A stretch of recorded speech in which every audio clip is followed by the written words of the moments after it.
35 nageurs chez les seniors et 17 chez les juniors, composés de nageurs de piscine et nageurs des îles, ont pris part à la première édition du tournoi de détection organisé par la Fédération guinéenne de natation et sauvetage. Pour cette première édition, les dirigeants de la Fédération guinéenne de natation ont choisi l'île de Soro, située à 7 km de la ville de Conakry. Le champion de Guinée Ambras Mounir Yeressa, qui revenait de 2 mois de blessure, s'est imposé en eau libre sur une distance de 2 km. Il revient sur les techniques qu'il a utilisées pour gagner cette course. Je dirais que c'était un peu compliqué pour moi, vu que ma spécialité, c'est pas la nage libre, qui est le crawl, qui est la nage la plus rapide. Ma spécialité, c'est la brasse. Je suis le champion de Guinée en brasse. Mais le crawl, tandis qu'ici, c'est le crawl qui est favorisé, parce que c'est la nage la plus rapide. Donc ce n'était pas du tout facile pour moi, mais je suis resté concentré jusqu'à la fin. Chez les dames, c'est Mariam Djuldesso de Fria qui a raflé la première place sur une distance d'1 kilomètre. La course s'est bien passée, on ne pensait pas si on pouvait passer, c'est la première fois. Mais avec un peu de courage, on a pu surmonter.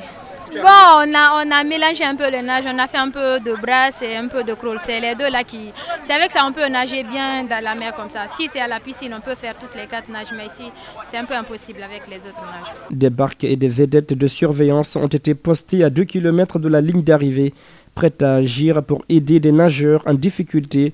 Mamadou Alpha Diallo, membre du staff technique, revient ici sur ce dispositif qui a été mis en place par la fédération.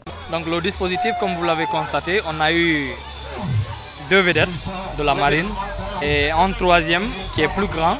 Maintenant on a aussi eu 2 barques qui a suivi les nageurs au cas où il y a d'incidents ou de démissionnaires. Mais finalement, comme vous l'avez constaté, il y a eu peu de personnes. Il n'y a même pas eu 4 personnes qui ont démissionné au cours de la traversée.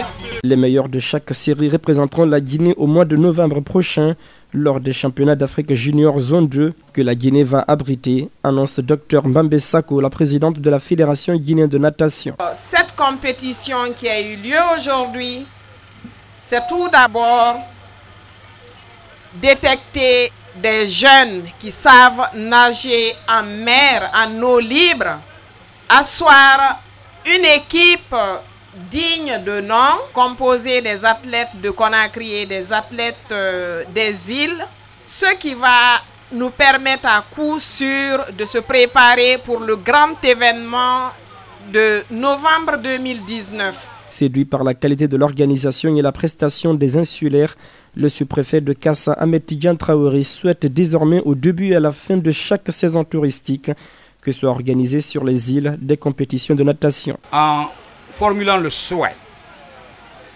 que désormais à l'ouverture et à la fermeture de chaque saison touristique, que la Fédération guinéenne de natation et la sous-préfecture de Kassa organisent des compétitions de natation, des compétitions de l'Alaba et des traversées entre Kassa et Conakry. Rendez-vous donc au mois de novembre 2019 pour les championnats d'Afrique Junior Zone 2 que la Guinée va abriter, une compétition qui regroupera une vingtaine de pays.